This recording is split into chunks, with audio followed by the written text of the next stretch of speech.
La sonnerie stridente du réveil déchire le silence de l'aube. Claire Moreau éteint rapidement l'alarme, ses gestes précis témoignant de 15 années de routine matinale. À 48 ans, ses mains portent les marques du travail. Crevasses discrètes, ongles courts, alliance en or blanc ternie par le temps. Elle retire son uniforme d'aide-soignante encore imprégné de l'odeur antiseptique de l'hôpital et l'accroche soigneusement dans l'armoire. Chaque geste est mesuré pour ne pas réveiller Juliette. Dans la cuisine exiguë de leur petit appartement de banlieue, Claire prépare le café en silence. Les factures s'accumulent sur la table en bois écaillé. Électricité, loyer, assurance. Elle les range discrètement dans le tiroir avant que sa fille ne descende. Juliette ne doit jamais voir l'ampleur de leurs difficultés. Les pas de Juliette résonnent dans l'escalier. À 28 ans, elle possède cette beauté simple et naturelle que sa mère chérissait depuis l'enfance. Ses cheveux châtains ondulent librement sur ses épaules, encadrant un visage aux traits fins et expressifs. Mais ce matin, une tension inhabituelle crispe ses traits. « Maman, tu devrais dormir davantage », murmure Juliette en embrassant sa mère sur la joue. Claire sourit, ce sourire qui masque tant de fatigue accumulée. « Je dormirai quand tu seras heureuse, ma chérie. » Juliette s'assoit devant son bol de café au lait, fixant l'enveloppe crème posée près de son assiette. L'adresse est calligraphiée à la main, le papier d'un grammage luxueux qui détonne dans leur modeste cuisine. L'invitation au dîner de présentation chez les Dubois. Dans 3 jours, elle rencontrera officiellement la famille de son fiancé, Étienne Dubois. 32 ans, avocat d'affaires dans un cabinet prestigieux du 16e arrondissement. Ils se sont rencontrés il y a 8 mois lors d'un dossier d'assurance, où Juliette travaillait comme gestionnaire. Il était venu contester une clause pour un client fortuné. Leurs regards s'étaient croisés par-dessus les dossiers poussiéreux, et quelque chose d'inattendu s'était produit. Étienne possédait cette élégance naturelle des hommes nés dans la soie. Costume sur mesure, chaussures italiennes, montre héritée de son grand-père. Mais surtout, il regardait Juliette avec une tendresse sincère qui la bouleversait. Il ne semblait pas voir leur différence sociale comme un obstacle, plutôt comme un détail négligeable face à ses sentiments. « Tu es nerveuse », observe Claire, en s'asseyant face à sa fille. Juliette hoche la tête, incapable de mentir à sa mère. Comment expliquer cette angoisse sourde qui l'étreint? Étienne lui a parlé de sa famille avec affection, mais aussi avec une prudence qui l'inquiète. Sa mère, Marguerite, dirige d'une main de fer l'empire familial. Propriétés immobilières, portefeuille d'investissement, relations dans la haute société parisienne. Une femme habituée à contrôler chaque aspect de l'existence de son fils unique. Elle va t'aimer, Juliette. Comment pourrait-elle faire autrement? La confiance de Claire réchauffe le cœur de sa fille, mais ne dissipe pas ses craintes. Étienne lui a offert une bague de fiançailles somptueuse, diamant de 2 carats serti dans un anneau de platine, héritage familial qui a orné le doigt de 4 générations de femmes du bois.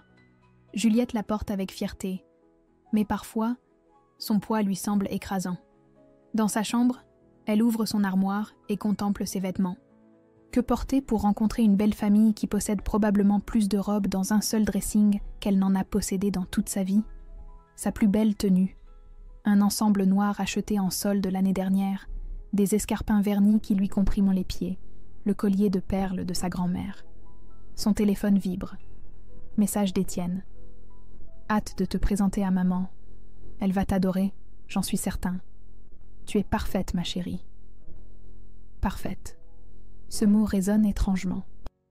Juliette se regarde dans le miroir de sa coiffeuse et voit une jeune femme ordinaire aux rêves extraordinaires. Depuis l'enfance, elle dessine des jardins imaginaires, rêve d'architecture paysagiste, imagine des espaces verts qui guérissent les âmes.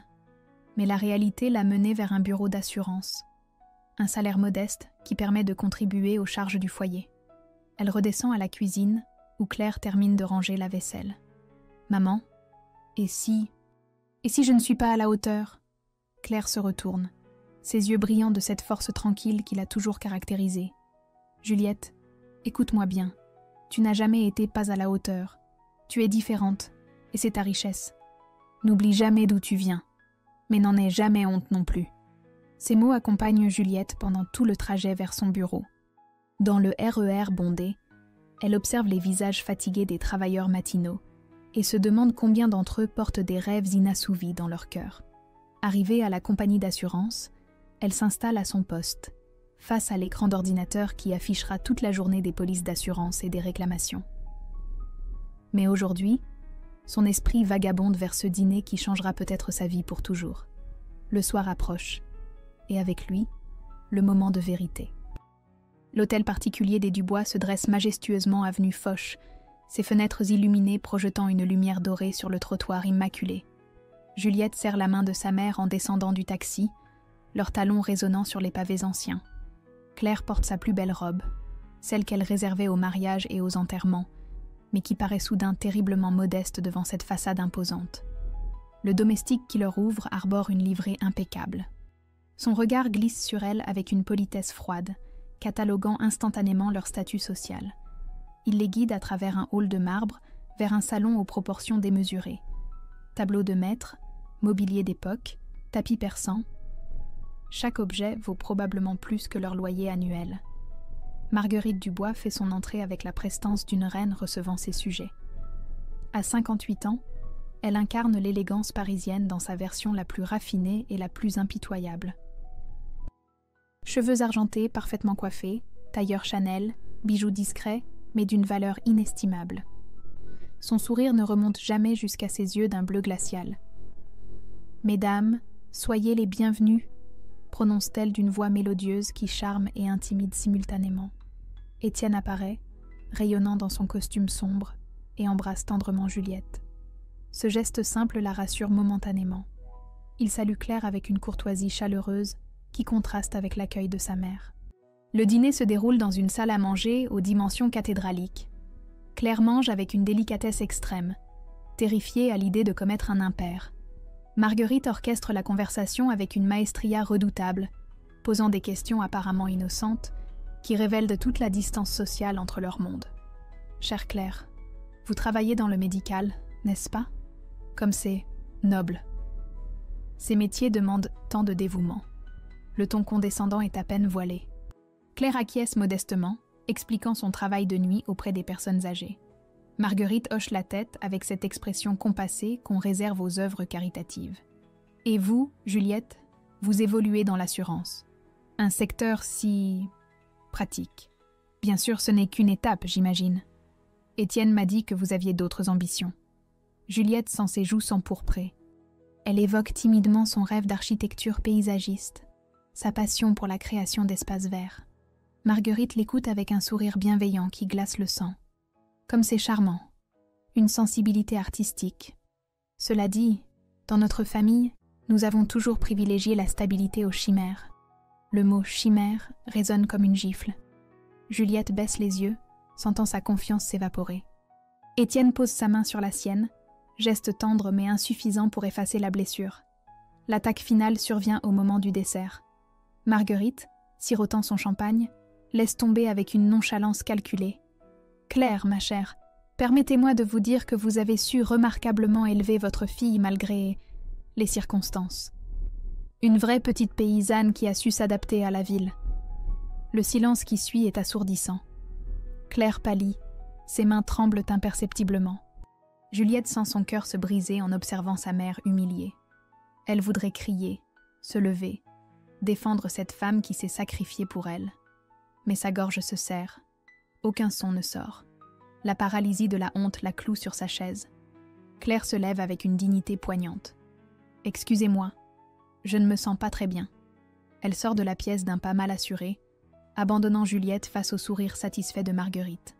Dans ce salon doré, quelque chose vient de se briser irrémédiablement. Le jardin des Dubois s'étend derrière l'hôtel particulier comme un écrin de verdure parfaitement maîtrisé. Sous un lampadaire discret, Claire pleure en silence, ses épaules secouées par des sanglots qu'elle tente de retenir. 15 années de sacrifices, de nuits blanches à l'hôpital, d'économies sur tout pour offrir un avenir à sa fille, et voilà comment on la considère. Une paysanne. Gabriel Moreau l'observe depuis la terrasse, le cœur serré par cette détresse qu'il reconnaît trop bien. À 35 ans, ce photographe au regard perçant et aux traits burinés a gravi tous les échelons de la société parisienne. Mais il n'a jamais oublié les HLM de Clichy-sous-Bois, où sa mère Fatima se tuait au travail comme femme de ménage. Il descend les marches de pierre et s'approche de Claire avec cette délicatesse qu'on réserve aux blessés. « Madame, permettez-moi de vous dire que vous avez plus de grâce que toute l'assemblée là-haut. » Claire sursaute, essuyant rapidement ses larmes. Cet homme élégant aux cheveux noirs légèrement grisonnants la regarde avec une bienveillance sincère qui la bouleverse. Gabriel lui tend son mouchoir, un geste simple qui restaure un peu de sa dignité bafouée. « Je m'appelle Gabriel. Je suis un ami d'Étienne depuis l'université. »« Claire, » murmure-t-elle d'une voix brisée. « Je suis désolée, je ne voulais pas... » « Vous n'avez à vous excuser de rien. Ma mère aussi était aide-soignante. Elle avait cette même force tranquille que je vois en vous. » Ces mots simples percent les défenses de Claire. Pour la première fois depuis des années, quelqu'un de ce monde-là reconnaît sa valeur sans condescendance. Gabriel s'assoit sur le banc de marbre à ses côtés, respectant sa douleur sans chercher à la minimiser. Madame Dubois peut être... difficile. Elle a cette façon de transformer ses peurs en armes. Claire le regarde, intriguée par cette analyse qui dépasse la simple politesse. Ses peurs ? Gabriel esquisse un sourire amer. La peur que son fils découvre que l'amour authentique vaut plus que tous ses privilèges. La peur de perdre le contrôle qu'elle exerce sur lui depuis l'enfance. À l'intérieur, Juliette cherche sa mère, rongée par la culpabilité de son silence. Elle découvre la scène du jardin. Sa mère en grande conversation avec cet inconnu qui la regarde avec un respect qu'elle n'a pas vu dans les yeux d'Étienne depuis longtemps. Quelque chose dans cette image la trouble profondément. Gabriel se lève en voyant approcher la jeune femme. Juliette a hérité de la beauté discrète de sa mère, mais aussi de cette vulnérabilité qui rend leurs blessures si visibles. « Vous devez être Juliette. Je suis Gabriel Moreau. » Il lui tend la main avec cette assurance tranquille qui force le respect. Sa poignée est ferme, chaleureuse. Et quand leurs regards se croisent, Juliette ressent un trouble inexplicable. Cet homme dégage une force authentique qui contraste avec la fragilité calculée d'Étienne. « Je consolais votre mère. Ce qui s'est passé là-haut était inacceptable.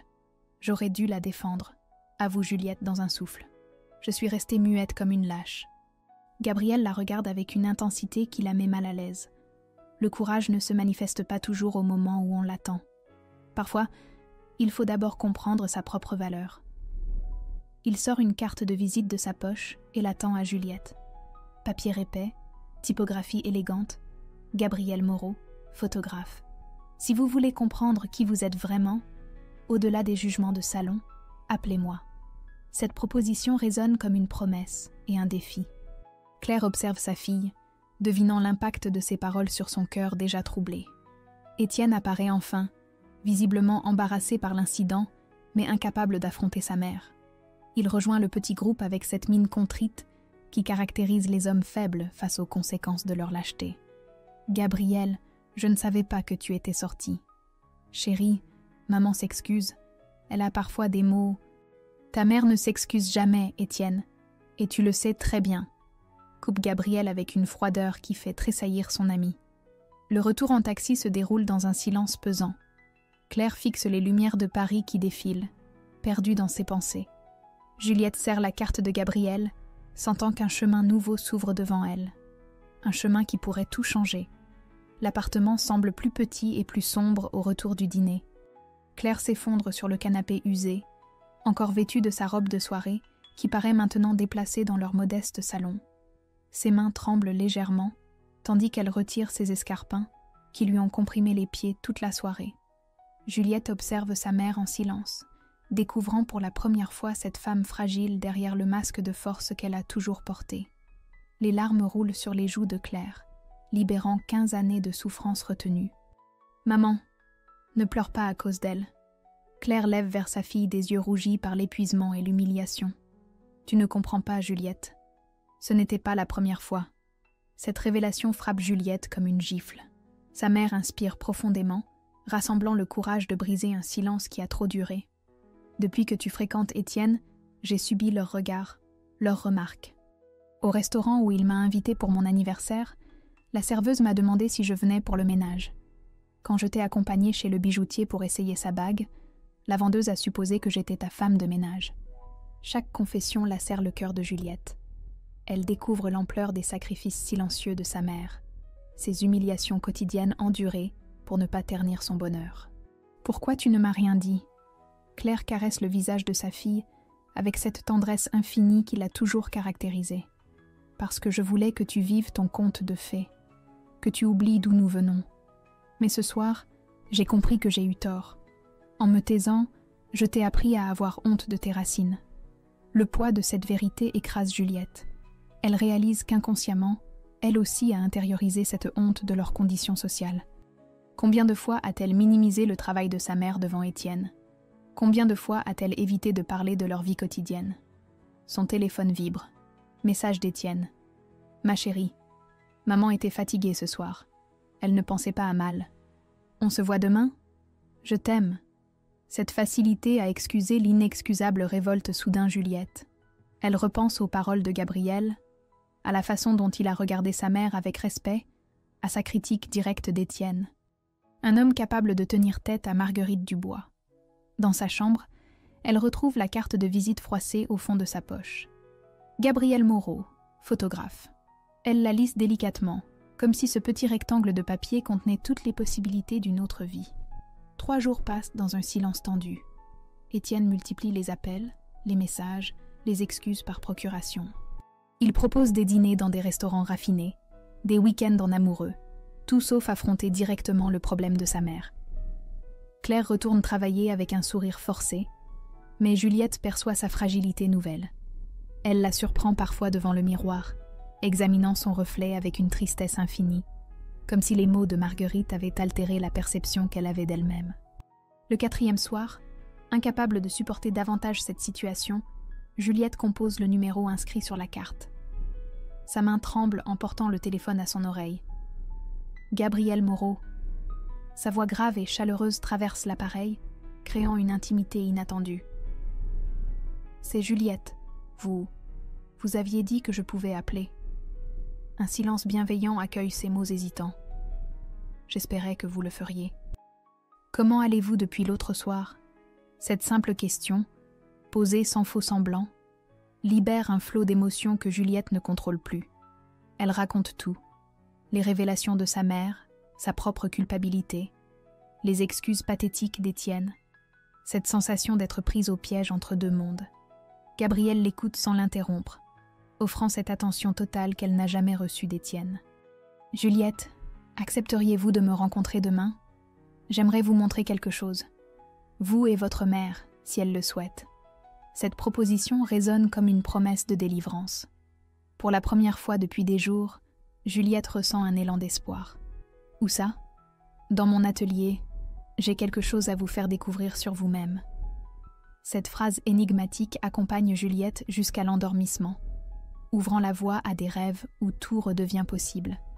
L'atelier de Gabriel occupe le dernier étage d'un immeuble haussmannien du 11e arrondissement. Sous les poutres apparentes et les verrières qui baignent l'espace de lumière naturelle, des centaines de photographies tapissent les murs. Portraits d'ouvriers aux mains calleuses, de femmes de ménage aux sourires fatigués, d'enfants des banlieues aux rêves intacts. Une galerie de la dignité ordinaire que Juliette découvre avec fascination. Claire et sa fille explorent les clichés en silence, touchées par cette beauté révélée dans des vies qu'elles reconnaissent. Gabriel les observe, satisfait de voir leur visage s'illuminer progressivement. « Ma dernière série s'intitule « Les Invisibles », explique-t-il en désignant un pan de mur entier. Ces gens qui font tourner notre société sans jamais être vus ni reconnus.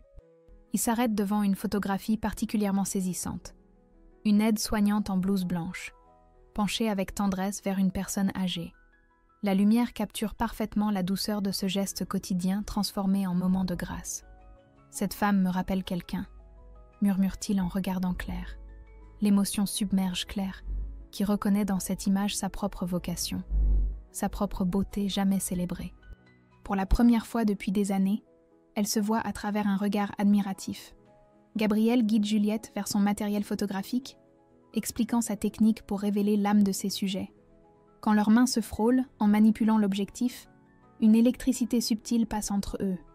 Juliette découvre chez cet homme une passion authentique qui contraste violemment avec l'existence convenue qu'Étienne lui propose. « Vous avez l'œil », observe Gabriel en voyant Juliette cadrer instinctivement une nature morte. Cette façon de voir la beauté cachée, c'est un don rare. Ces mots réchauffent le cœur de Juliette, plus que tous les compliments superficiels qu'Étienne lui a jamais adressés. Avec Gabriel, elle découvre des aspects d'elle-même qu'elle ignorait, une créativité bridée par des années de résignation sociale. Ils passent l'après-midi à explorer Paris à travers l'objectif, Gabriel initiant Juliette à son art, tandis que Claire les accompagne, retrouvant peu à peu sa joie de vivre. Dans les jardins du Luxembourg, Gabriel photographie mère et fille enlacées sous les marronniers. Le clic de l'obturateur immortalise un bonheur simple et authentique. Le soir venu, Étienne appelle alors que Juliette rentre de cette journée transformatrice. « Chérie, où étais-tu ? J'ai essayé de te joindre tout l'après-midi. » Juliette hésite, consciente de franchir une ligne invisible. « J'avais des courses à faire avec maman. » Ce premier mensonge la trouble profondément. Elle, qui n'a jamais rien caché à son fiancé, découvre le poids du secret, mais aussi une liberté nouvelle. Gabriel représente un territoire personnel qu'Étienne ne peut atteindre. « Ma mère souhaiterait vous inviter à déjeuner dimanche, toi et Claire. » Une façon de se rattraper après l'autre soir. Cette proposition résonne comme un piège. Juliette imagine sa mère subissant de nouveaux affronts déguisés en politesse, elle-même contrainte de jouer la comédie de la reconnaissance. « Je dois en parler à maman. » « Bien sûr. Au fait, Gabriel m'a dit qu'il vous avait rencontré.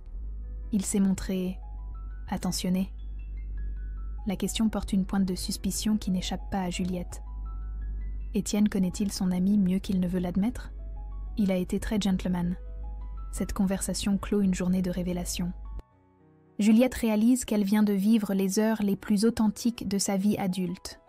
Auprès de Gabriel, elle n'a pas besoin de jouer un rôle, de surveiller ses mots ou de dissimuler ses origines. Elle peut simplement être elle-même. Dans sa chambre, elle observe les photos que Gabriel lui a offertes. Claire souriant naturellement, elle-même absorbée dans la création, des instants de pure vérité capturés pour l'éternité. Ces images contrastent douloureusement avec les clichés guindés des réceptions du bois où elle affiche un sourire de façade. Son téléphone vibre. Message de Gabriel. « Merci pour cette belle journée. Vous m'avez rappelé pourquoi j'aime tant photographier la vraie vie. » Ces mots simples bouleversent Juliette, plus que toutes les déclarations fleuries d'Étienne. Elle commence à comprendre la différence entre être admirée pour ce qu'on paraît être et être aimée pour ce qu'on est vraiment. Cette prise de conscience marque le début d'une double existence qui va bientôt devenir intenable. La bijouterie. Quartier place Vendôme scintille de mille feux sous les lustres de cristal. Étienne guide Juliette entre les vitrines, son bras possessif autour de sa taille, souriant aux vendeuses qui les reconnaissent désormais. Il s'arrête devant un écrin de velours rouge, abritant une alliance sertie de diamants. « Qu'est-ce que tu en penses, chérie ? Nous pourrions avancer la date du mariage. » Cette proposition frappe Juliette comme un coup de massue. 2 semaines seulement se sont écoulées depuis sa rencontre avec Gabriel, mais elle a l'impression qu'une éternité la sépare de la femme docile qui acceptait sans broncher les humiliations de Marguerite. Pourquoi cette précipitation ? Étienne caresse sa joue, avec cette tendresse un peu condescendante qu'elle supportait autrefois. « Parce que je t'aime, et que je veux officialiser notre union. » Ma mère a déjà commencé les préparatifs pour la réception. L'évocation de Marguerite planifiant leur avenir sans les consulter révolte Juliette. Elle imagine cette femme choisissant le menu, la décoration, les invités, orchestrant leur bonheur selon ses propres critères de respectabilité. Et le déjeuner de réconciliation avec maman ? Le visage d'Étienne se durcit imperceptiblement. « Justement, j'espérais que tu pourrais convaincre Claire de... comment dire ? Faire des efforts. Ma mère a ses habitudes, ses codes. Il faut savoir s'adapter. » Ces mots révèlent toute la lâcheté d'Étienne. Au lieu de défendre Claire, il lui demande de se soumettre davantage aux exigences de Marguerite. Juliette mesure l'abîme qui sépare cette attitude de la façon dont Gabriel a spontanément pris la défense de sa mère. De retour chez elle, elle trouve Claire préparant avec soin sa tenue pour le déjeuner du lendemain. Sa mère a acheté une robe neuve avec ses économies, espérant sans doute apaiser l'hostilité de Marguerite par sa bonne volonté. « Maman, tu n'es pas obligée d'y aller. » Claire interrompt son repassage, surprise par la gravité du ton de sa fille. « Si, Juliette, je dois essayer pour toi, pour ton bonheur. » Cette abnégation déchire le cœur de Juliette. Sa mère est prête à endurer de nouvelles humiliations par amour maternel. perpétuant ce cycle de soumission qui les détruit toutes les deux. Son téléphone vibre. Message de Gabriel. Exposition demain soir au Marais. Vous aimeriez venir ? Votre regard m'aiderait à choisir les œuvres finales. Cette invitation simple résonne comme un appel vers une autre existence. Juliette imagine cette soirée authentique, entourée d'artistes passionnés, loin des conventions étouffantes du monde du bois. Elle compose son numéro sans réfléchir. Gabriel, c'est moi. Juliette, quelle bonne surprise. Sa voix chaude la rassure instantanément. Avec lui, elle n'a pas besoin de peser chaque mot, de calculer l'effet de ses phrases. J'aimerais venir à votre exposition, mais... Elle lui raconte le déjeuner prévu, les attentes d'Étienne, cette sensation d'étouffement qui la gagne chaque jour davantage. Gabriel l'écoute sans la juger, offrant cette compréhension totale qu'elle ne trouve nulle part ailleurs. Juliette, puis-je vous dire quelque chose d'important ? Oui. Vous méritez d'être aimée pour ce que vous êtes, pas pour ce qu'on voudrait que vous deveniez. L'amour véritable ne demande jamais à l'autre de se renier. Ces paroles simples bouleversent Juliette plus que toutes les déclarations d'Étienne. Elle réalise soudain qu'avec Gabriel, elle découvre ses véritables aspirations, sa créativité, sa force intérieure. Alors qu'avec Étienne, elle ne fait que jouer un rôle écrit par Marguerite. Je ne sais plus quoi faire. Alors écoutez votre cœur. Il connaît déjà la réponse. Cette conversation la hante toute la nuit. Allongée dans son lit, Juliette contemple la bague de fiançailles qui brille faiblement dans l'obscurité. Ce diamant magnifique lui semble soudain lourd comme un boulet, symbole d'une prison dorée qu'elle s'apprête à intégrer définitivement. Le lendemain matin, en regardant sa mère revêtir sa robe neuve avec l'espoir pathétique de plaire à Marguerite, Juliette comprend qu'elle ne peut plus accepter cette mascarade. L'amour ne devrait jamais exiger de tels sacrifices. Le moment est venu de choisir entre la sécurité de la soumission et l'incertitude de la liberté. Le restaurant du Bristol étale son luxe feutré sous les ors et les marbres. Marguerite Dubois trône à la table d'angle, orchestrant le déjeuner comme une mise en scène soigneusement calculée. Claire, dans sa robe neuve, se tient droite malgré l'intimidation palpable de ce décor somptueux. Chère Claire, comme vous êtes. Élégante aujourd'hui, susurre Marguerite avec ce sourire glacial qui glace le sang. Les plats se succèdent. Conversation polie parsemée de pics subtils que seules Juliette et sa mère perçoivent. Marguerite excelle dans l'art de l'humiliation raffinée, chaque compliment empoisonné, touchant sa cible avec précision chirurgicale. Juliette me dit que vous travaillez la nuit, comme c'est dévoué. Ces horaires ne nuisent-ils pas à votre vie sociale ? Claire répond avec cette dignité qui la caractérise, mais Juliette voit ses mains trembler imperceptiblement. Sa mère endure cette torture par amour maternel, sacrifiant sa fierté sur l'autel du bonheur supposé de sa fille. Étienne demeure silencieux, se contentant de sourires embarrassés qui trahissent sa lâcheté fondamentale. Jamais il n'intervient pour défendre Claire, préférant cette paix honteuse qui préserve son confort.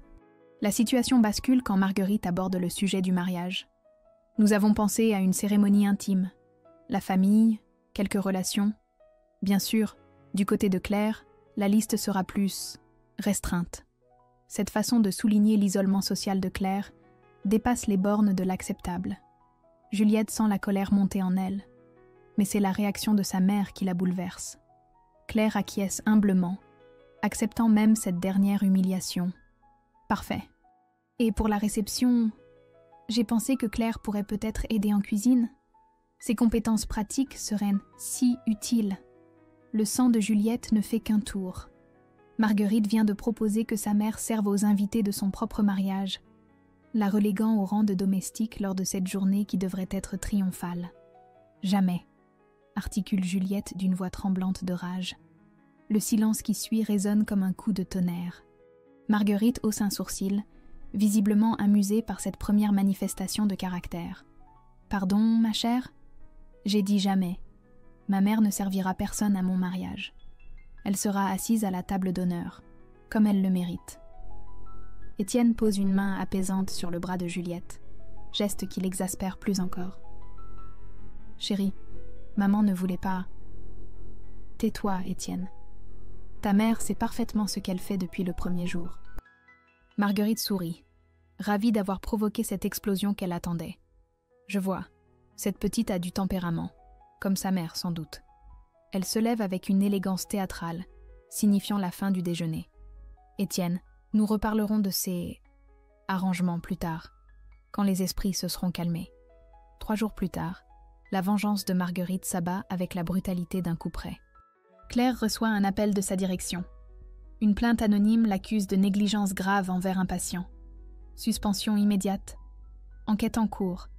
15 années de service irréprochable, balayées par un mensonge calculé. Ce soir-là, Juliette trouve sa mère effondrée sur le canapé, lettre de suspension à la main. Claire pleure sans retenue, toute dignité abandonnée face à cette destruction systématique de son existence. « C'est ma faute », sanglote-t-elle. « J'aurais dû me taire, accepter. Maintenant, j'ai tout gâché. » Juliette s'agenouille devant sa mère, saisissant ses mains tremblantes. « Non, maman, c'est moi qui aurais dû te défendre depuis le début. Je n'aurais jamais dû laisser cette femme t'humilier. » Son téléphone vibre. Message d'Étienne. « Ma mère m'a tout raconté. Il faut qu'on parle, Juliette. Cette situation nous échappe. » Cette lâcheté finale achève de libérer Juliette de ses derniers scrupules. Elle compose le numéro de Gabriel, seule personne au monde capable de comprendre leur détresse. « Gabriel, j'ai besoin de vous. Nous avons besoin de vous. » Sa voix se brise sur ces mots, révélant toute l'ampleur de son désespoir. Dans ce moment de vérité absolue, Juliette comprend enfin vers qui son cœur l'a toujours menée. Mais peut-être est-il trop tard pour sauver ce qui peut encore l'être. Gabriel arrive dans l'heure qui suit l'appel désespéré de Juliette. Il découvre Claire prostrée dans le salon, le regard vide, répétant mécaniquement les mots de la lettre de suspension. La femme digne qu'il avait rencontrée s'est muée en fantôme de elle-même, brisée par l'acharnement méthodique de Marguerite. « Elle ne mange plus depuis 3 jours, » chuchote Juliette, les yeux gonflés de larmes. Elle reste là, immobile, comme si elle attendait que tout disparaisse. Gabriel s'agenouille devant Claire, posant délicatement sa main sur la sienne. Sa voix, d'une douceur infinie, perce le brouillard de désespoir qui l'enveloppe. « Claire, regardez-moi. Vous n'avez rien fait de mal. Cette femme vous détruit parce qu'elle a peur de votre authenticité. » Pour la première fois depuis des jours, Claire lève les yeux. Dans ce regard éteint, Gabriel perçoit encore une lueur de la femme forte qu'elle était. Les jours suivants s'écoulent dans un équilibre précaire. Gabriel s'installe temporairement chez elle, transformant le petit salon en bureau d'investigation. Photographe de renom, il possède des contacts dans tous les milieux parisiens. Il commence à creuser méthodiquement dans le passé de Marguerite Dubois. Étienne multiplie les appels, oscillant entre reproches et supplications. Ces messages révèlent un homme pris au piège entre sa mère dominatrice et une fiancée qui lui échappe. « Juliette, nous devons nous voir. » Cette histoire prend des proportions ridicules. Maman était juste contrariée par ton attitude au restaurant. Cette capacité à minimiser l'inacceptable achève de dégoûter Juliette. Elle ne répond plus à ses appels, concentrée sur la guérison de sa mère, et cette enquête qui pourrait révéler la véritable nature de Marguerite. Gabriel découvre progressivement un pattern troublant. Marguerite Dubois a systématiquement détruit toute femme qu'elle percevait comme une menace à son contrôle familial. La première fiancée d'Étienne, Anne-Sophie, fille d'industriel, poussée à rompre après des mois de harcèlement psychologique. La seconde, Camille, avocate brillante, carrière sabotée par des rumeurs malveillantes propagées dans le milieu juridique parisien. Elle ne supporte pas que son fils puisse aimer une autre femme qu'elle, explique Gabriel en montrant ses découvertes à Juliette. Vous n'êtes que sa 3e victime. Cette révélation bouleverse Juliette. Elle n'est pas une exception, juste le dernier maillon d'une chaîne de destruction orchestrée par une mère possessive et manipulatrice.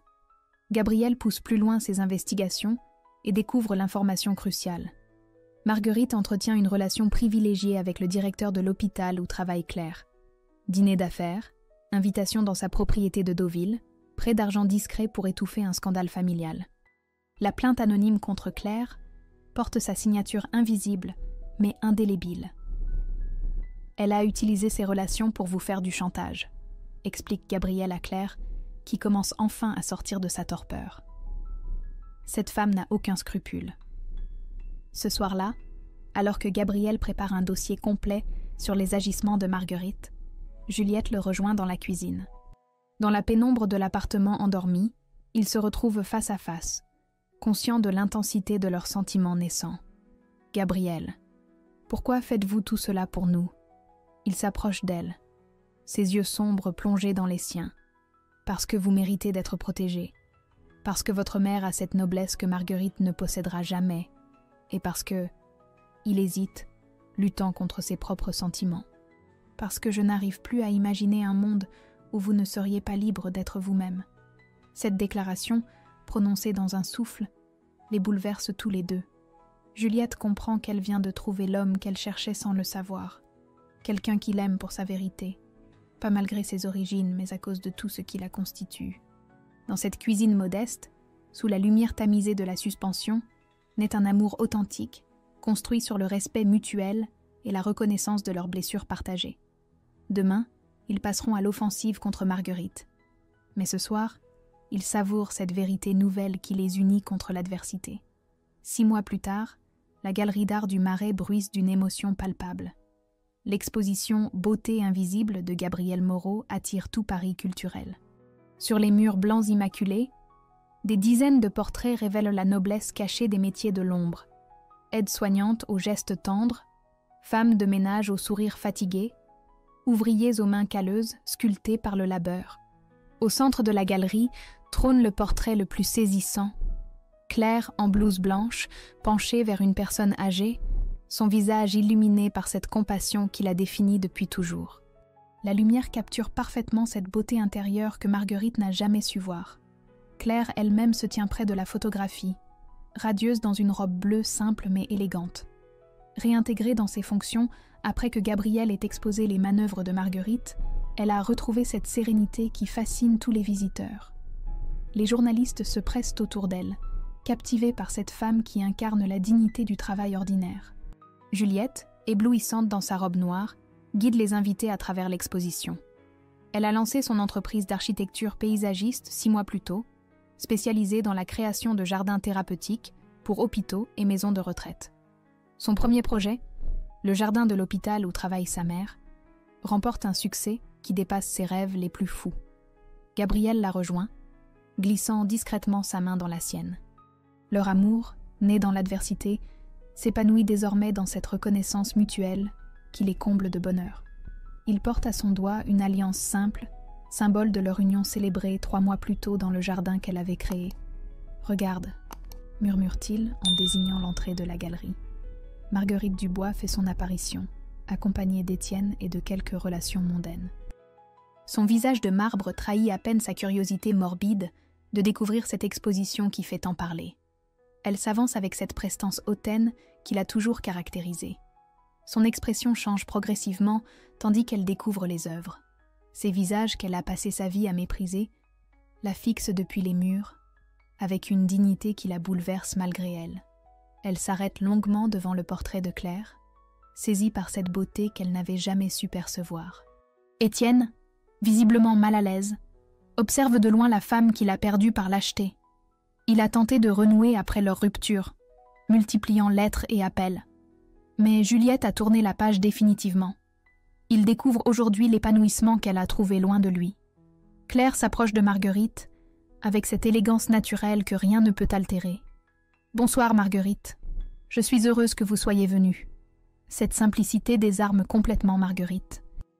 Face à cette femme qu'elle a voulu détruire et qui rayonne désormais de bonheur authentique, elle mesure la vanité de ses attaques passées. « Claire, Ces photographies sont remarquables. » Pour la première fois, sa voix tremble légèrement. Elle contemple une dernière fois le portrait qui révèle toute la beauté de cette vie qu'elle n'a jamais comprise. « J'ai eu tort, » avoue-t-elle dans un souffle. « Vous avez quelque chose que je n'aurai jamais. » Cette confession, arrachée par l'évidence de sa propre petitesse, sonne comme une capitulation définitive. Marguerite quitte la galerie sans se retourner, abandonnant sur le parvis de ses certitudes ébranlées. La soirée se prolonge dans une atmosphère de triomphe discret.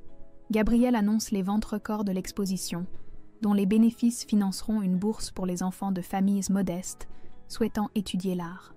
Plus tard, sur la terrasse de l'appartement qu'ils partagent désormais, Gabrielle et Juliette contemplent Paris scintillant sous les étoiles.